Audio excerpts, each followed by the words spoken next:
Mm-hmm. This whole Raiders dynamic with Tom Brady, now officially a part owner, it took about a year and more than a half to get the owners to approve it. There are restrictions on what Tom Brady, the broadcaster, can do. You had a great observation on Twitter yesterday. I refuse to call it X. You had a great observation on Twitter yesterday about Tom Brady. And since we agree on this point, I'm going to give you a chance to talk about it. If we disagreed, we would not be bringing it up. But your reaction when you saw Tommy walking into the Raiders facility and it's all about Tom, LFG, the neutral, unbiased, objective Fox broadcaster, has one team that he is slightly less neutral and objective about than the other 31. Well, yeah, and I mean, I did. I said it on Twitter that, and this is, as I said then, hardly an original thought, and that's why we agree on it, because you've said it before. And we've been saying this privately, and I'm sure you've said it publicly for weeks and weeks and weeks, because the restrictions on what Tom Brady can and cannot say are not new just because he's been approved. But when he is approved as a minority owner of the Las Vegas Raiders, it makes this relevant once again. So what I said was that if Tom Brady is going to be a minority owner, then he should not also be a broadcaster, because he cannot fully serve the audience. And when you have restrictions on not being able to go into team facilities, not being able to take part in production meetings, not being able to criticize officials, all of these things add up to Tom Brady cannot be a truly effective broadcaster. I mean, I don't know Tom Brady personally, right? And I think, and you never will. You never will after saying these things. I know, but one of the things that I think we know about Tom Brady, because he's been in the media, in the public eye, I guess I should say, for 20 years, is that this guy wants to be the best at everything. And if that's true, then you physically cannot be the best broadcaster and also the best minority owner at the same time. It cannot happen. There are literal rules that we just showed you on the screen that prevent you from being able to do that. And so, I mean, if Tom Brady really wanted to be the best broadcaster ever, right, and earn the $37.5 million a year that he's making from Fox, then he would not be doing this with the Raiders. If he really wanted to be the best minority owner and then potential, director of football operations, because Mark Davis is talking about, he's going to be able to help us find a quarterback. And, if you know anything about Tom Telesco, I don't know that he really needs help finding a quarterback, because look at the last freaking quarterback he found with the Los Angeles Chargers. But, I mean, if Tom Brady really wanted to do that, then he'd be all in with that. He's not all in with both things. And that's where it's like, okay, in life, we have to make choices sometimes. Whether there's a fork in the road, we got to go down one path or the other path. And Tom Brady's trying to split that. And he's not going to be able to do either job as effectively as I think that he would actually want. You made an excellent point there, something I hadn't previously considered. The idea that Tom Brady is so obsessed with being the best at everything he does, it's physically impossible for him to be the best broadcaster he can be and the best minority owner of the Raiders he can be. So I'm going to apply a little twist to what you said. Given that Tom has never acknowledged the way that Fox has forced one of his hands behind his back by virtue of the league restrictions on what he can and can't do, can't go to production meetings. Michael Hawley was saying yesterday, it's like a different world when you have access to the production meetings, the conversations, the information. How about this? Tom Brady doesn't want to be the best at everything he does. Tom Brady wants to be perceived as being the best at everything he does, which is a slight difference, which is the only way we can reconcile him allowing himself to continue down this path. We'll just never talk about these restrictions. Most of the audience isn't aware of it. It's a small percentage of the 25 million that watch the America's Game of the Week that Fox has every other weekend at 4:25 p.m. Eastern. Those are the ones who understand there may be something here, and they may not even be thinking it through the way we are. The only reason we're thinking it through this way is because we're talking about it as part of our jobs. But I think we've drilled down to it. Perception and reality. Perceived as the GOAT, perceived as the greatest at this, the greatest at that. He's the greatest. He's the greatest. I mean, he's got this deep-seated insecurity that goes all the way back to being 199th in the draft. And I think we might have created a monster here. And I don't mean he's a monster. I'm saying it might have gotten out of control. And I was hoping that the league would be his conscience. But everybody wants to have a cool friend. Michael Hawley and I were talking about this yesterday. And the league didn't want to piss off their cool friend. I think they were hoping he'd get the hint when they applied the restrictions, and he just didn't. And they didn't have the guts to vote no, that their cool friend can't own a piece of the Raiders. It's interesting. This is something that our producer Pete brought up during the break, and it's something that you even called a good point. So that if you are the Kansas City Chiefs, for instance, right? And, that's going to be Fox's game of the week because it's Chiefs at San Francisco 49ers. America's game of the week. America's game of the week. Every other week.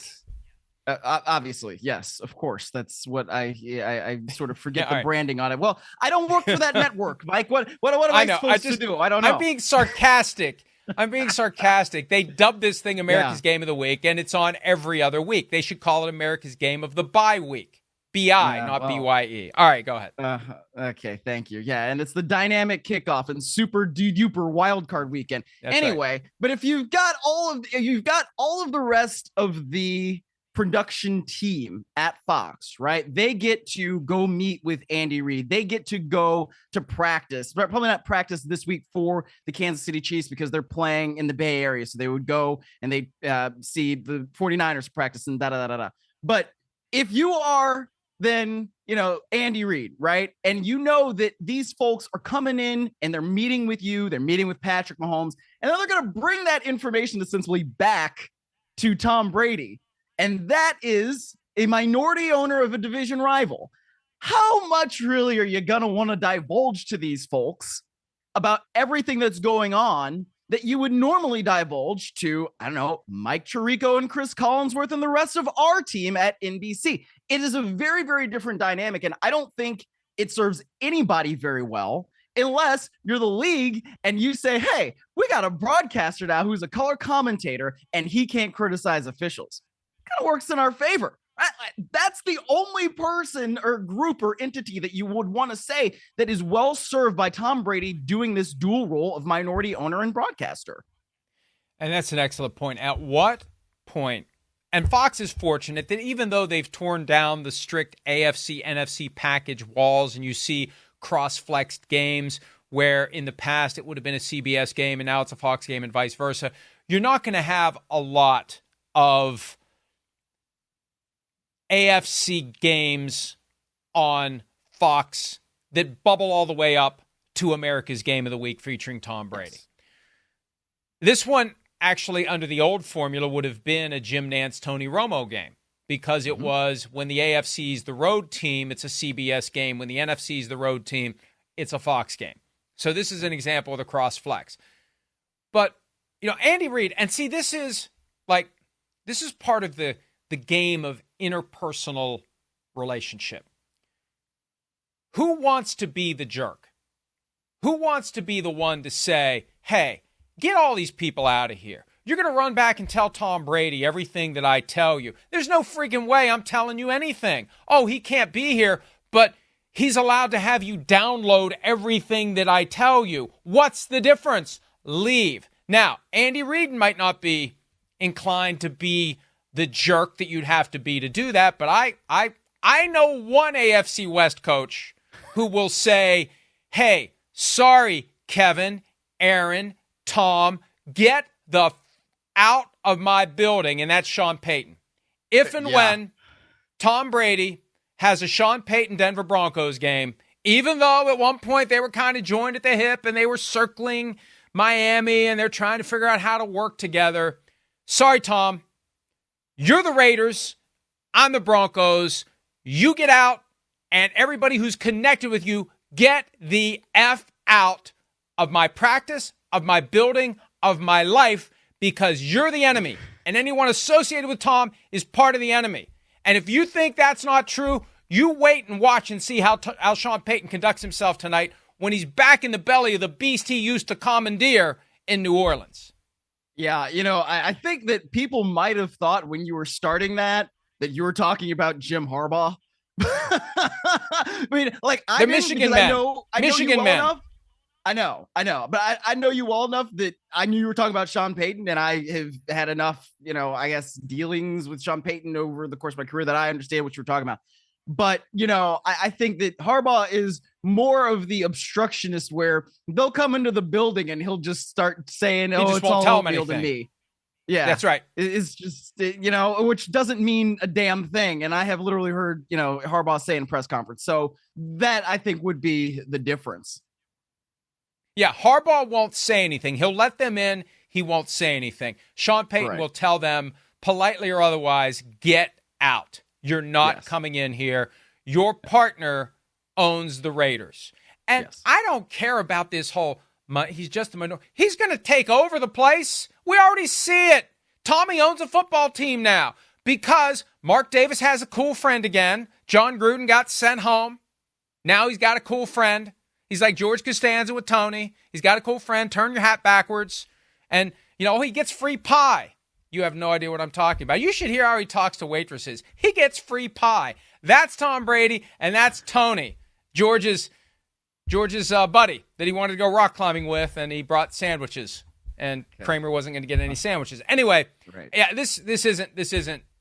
I don't know. I say it's not going to end well, but again, welcome to post-truth, post-norms America, where we do whatever we want to do until someone physically restrains us from doing it. Yeah, you're not wrong about that. I don't know. And it is a little bit inside baseball. And, and I posted that tweet and then you retweeted it and I got, people coming in like, sorry, you're so, yeah. Thanks for that. Wait, was it good or was it bad? Dumb. No, I mean, like some was good. There were a lot of likes, but then others like, what are you even talking about?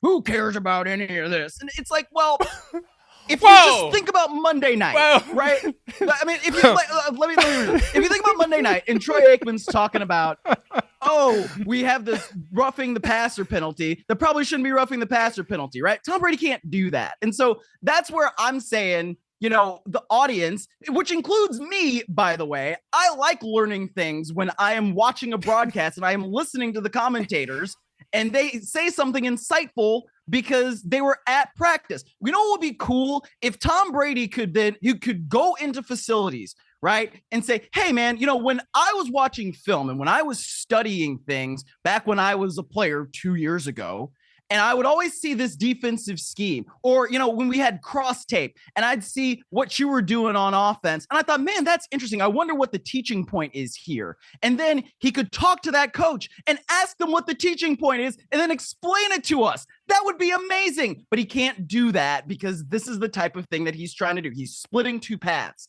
So I don't know. That's where I come from it. I think they're hoping he figures it out on his own. And as I've said, they tried to make him an offer that he would refuse, and then he didn't refuse it. Exactly. I've done that before. And I hope that when he gets some distance from the season, and maybe this is where his vanity will kick in, at some point he'll realize, I'm really not as good at this as I would like to be. And I'm not perceived as being as good at this as I'd like to be. He's never going to be John Madden. He's never going to be Greg Olsen. It's just not there. I haven't listened to a lot of it, but I've listened to enough that it's just not there. It's not quite Joe Montana. Joe Montana was just fish out of water, but it's far closer to Joe Montana than it is to John Madden. And maybe he'll just decide, and you can say, in order to properly give everything I have to the Las Vegas Raiders, my full focus and attention, try to craft that team into a championship caliber organization. I can't be in San Francisco calling a game on Sunday. I can't be in Dallas calling a game in Sunday. I need to be with the Raiders, my Raiders. And you're right. It's impossible for him to be the best minority owner if he can't even go to the games because his other job has him working at the same time as his team is playing. Hi, it's Mike Florio. Thanks for watching PFT on YouTube. Hit subscribe for the latest news and analysis from Pro Football Talk.